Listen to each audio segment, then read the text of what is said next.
ఈరోజు సైనికుల్ని చూస్తూ ఉంటామండి. సైనికులకి ఎవరైనా, ఆర్మీలో ఉన్న వారికి ఎవరైనా ఆర్మీ కమాండరో చీఫో వచ్చి, ఇదిగో నువ్వు మా ఈ ఆర్మీలో ఈ సైన్యంలో జాయిన్ అవుతే నీకు గ్యారంటీ ఇస్తాము, నువ్వు చావవు అని చెప్పగలుగుతారా? చెప్పగలుగుతారా? నో. ఇంకా చెప్తారు ఏంటిదంటే, ఏదో ఒక రోజు యుద్ధం వస్తే చావాల్సిందే, నువ్వు సిద్ధమా అని అడుగుతారు. అవునా? ఆర్ యు రెడీ అన్నట్టు అడుగుతారు. అడిగితే ఆ సైనికుడు ఏమంటాడు?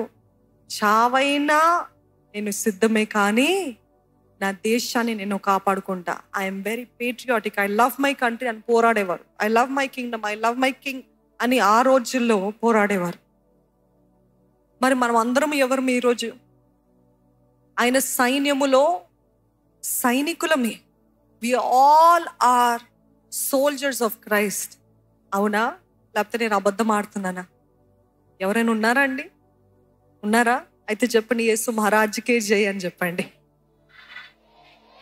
ఆయన సైన్యంలో ఉన్న సైనికులు మనము. సైనికులు ఎలా ఉంటారు? ఎంతకైనా తెగిస్తా, చావైనా సిద్ధమే నేను. They will not guarantee you that you will not be dead. They will in fact guarantee that you will be dead one day. But are you ready to die? ఈరోజు అటువంటి తెగించే సైనికుల కోసం దేవుడు చూస్తున్నాడండి. ఎంతకైనా నేను దేవుని చిత్తాన్ని నెరవేరుస్తాను. ఏది పోగొట్టుకోవాలన్నా, ఎవరిని పోగొట్టుకోవాలన్నా, ఎవరిని కోల్పోవాలన్నా, నువ్వు ఇదిగో నువ్వు దేవుని నమ్ముకుంటే నీకు ఆస్తి రాసేమో, పర్వాలేదు, నా దేవుని చిత్తం నెరవేర్చడం. సాధు సుందర్ సింగ్ అండి, ఎంతమందికి తెలుసు సాధు సుందర్ సింగ్ గురించి? ఎంత అద్భుతమైన సాక్ష్యమైంది, ఎంత ధనవంతుడు. దేవుని ఒకప్పుడు బైబిల్ కాల్చిన ఆ భయంకరమైన మూఢత్వంలో ఉన్న అదే బ్రదర్ సాధు సుందర్ సింగ్ ఎప్పుడైతే రక్షించబడ్డాడో, దేవుడు దర్శించాడో, దాని తర్వాత ఎంత భక్తి, ఎంత దేవుని చిత్తం నెరవేర్చాలనే తపన ఆయనలో ఉందంటే, వారి తల్లిదండ్రులు ఆయనని డిసోన్ చేసినా పర్వాలేదన్నారు. అంతకుముందు వాళ్ళు ప్రయత్నం చేసిందంటే, ఎక్కువ డౌరీ ఇచ్చి ఒక స్త్రీని చూద్దాము, పెళ్లి చేద్దాము, వాళ్ళంతా అటుపక్కన ఉన్న వాళ్ళందరూ, నేను అంతా ఆస్తంతా నీ పేరు పైన రాసిస్తాను, దయచేసి మా కుమార్తెని వివాహం చేసుకో, ఇది అది అని అడిగారు. కానీ ఎంత మాత్రమో నో. దేవుని చిత్తము నెరవేర్చుటరే ఉత్తమము, దేవుని చిత్తమే ఉత్తమము అని నమ్మి, అని అంగీకరించి ఆయన ముందుకు సాగడండి. నిజంగా ఇప్పుడు నమ్మాలి ఏంటిదంటే, ఎవరిని అపవాది చూసి భయపడతాడు? అపవాది ఎవరిని చూసి భయపడతాడంటే, ఎవరైతే దేవుని చిత్తాన్ని ఫ్రమ్ ఏ టు జీ నెరవేర్చేవారు, అసలు చూచా తప్పని వారు, అసలు ఏ మాత్రము సందేహించని వారిని చూసి అపవాది భయపడుతూ ఉంటాడు. You have to decide, for me the most important thing to do in my life is to fulfil the will of God. Can you say that? నిజంగా చెప్పగలుగుతారా? నా జీవితంలో ముఖ్యమైన ధ్యేయం ఏంటిదంటే, దేవుని చిత్తమే నెరవేర్చటము నా ఆశ అనే ఆశ ఉందా? యోహాను రాసిన మొదటి పత్రిక 2వ అధ్యాయము 17వ వచనం, లోకమును దాని ఆశయు గతించిపోచున్నవి కానీ దేవుని చిత్తమును జరిగించువాడు నిరంతరమును నిలుచును. ఈ లోకమును చూసి మీరు దేవుని వదిలేస్తున్నారా?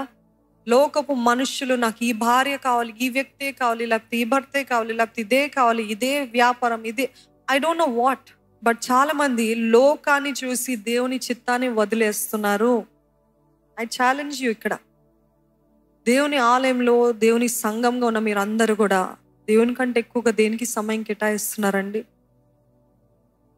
ఎంతకాలం ఆ సోషల్ మీడియా రబ్బిష్, ఆ గార్బేజ్ని చూస్తూ దేవుని చిత్తాన్ని నెరవేర్చని వారుగా ఉన్నారు.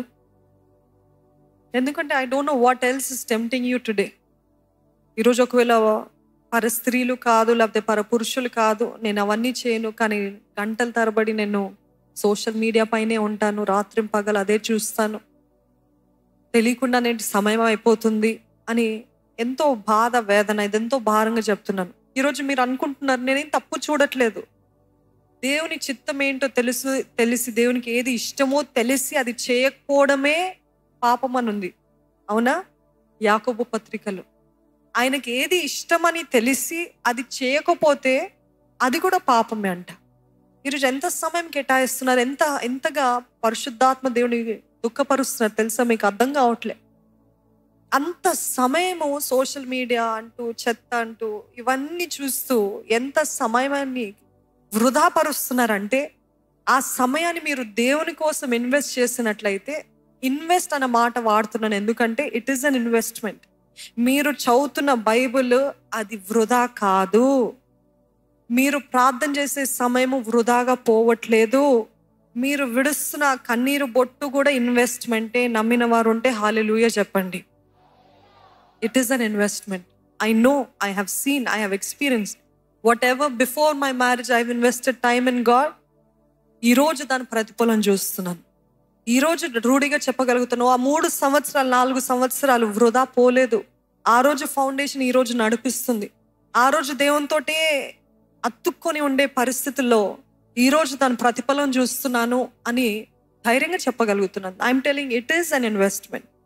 Don't waste time. Don't waste time. Your blood is our protection, Lord. Jesus, your blood is our protection, Lord. ఆ రక్తము చూస్తే ఇంకా రావడానికి వీల్లేదు. ఇది నా స్థలము కాదని తండ్రి దూరముగా పారిపోవాలయ్యా. అట్టి కృపను దయచేయమని వేడుకుంటున్నాను. ఈ రక్తపు ముద్ర ఇక్కడ ఉన్న ప్రతి ఒక్కరి పైన, లైవ్ లో అంగీకరిస్తున్న, వేడుకుంటున్న, విశ్వాసంతో వేడుకున్న ప్రతి ఒక్కరి పైన నీవే ముద్రించమని వేడుకుంటున్నాను అయ్యా.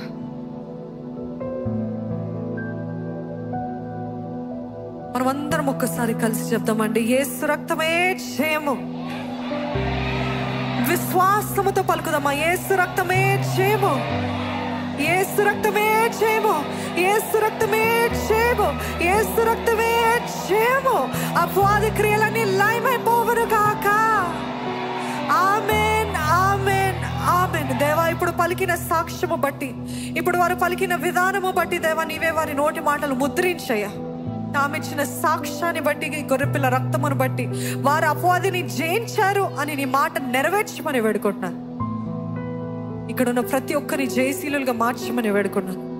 నూతన జీవితం, నూతన హృదయం, నూతన స్వభావం, నూతన వైరాగ్యం, నూతన ప్యాషన్ నీవే ప్రతి ఒక్కరికి అనుగ్రహించి ఈ వాక్యాన్ని నీవే ముద్రించేయ. మరి ముఖ్యంగా నీ రక్తం చేత మమ్మల్ని అందరినీ ముద్రించేయ తండ్రి. నీ ప్రియ కుమారుని బట్టి కోట్లాది స్తోత్రాలు నీకు తెలియజేస్తున్నామయ్యా. నీ కుమారుణ్ణి కానీ మా కొరకు పంపించకపోయి ఉంటే మా గతి ఏమైపోయి ఉండేదో, మా స్థితి ఏమైపోయి ఉండేదో దేవా. నీ కుమారుని బట్టి, ఆయన రక్తాన్ని బట్టి నీకు కోట్లాది స్తోత్రాలు చెల్లిస్తూ, ఎవరెవరైతే ఏదైతే ముద్రించారో నీ రక్తంలో అది ముద్రించబడునుగా కానీ వేడుకుంటున్నాను. ఏదైతే విడిపించారో అది విడిపించబడునుగా కానీ వేడుకుంటున్నానయ్యా. నీ కార్యము సంపూర్ణంగా జరిగించమని ప్రభు యేసు నామములో అడిగి వేడుకొంచున్నాను తండ్రి. ఆమేన్.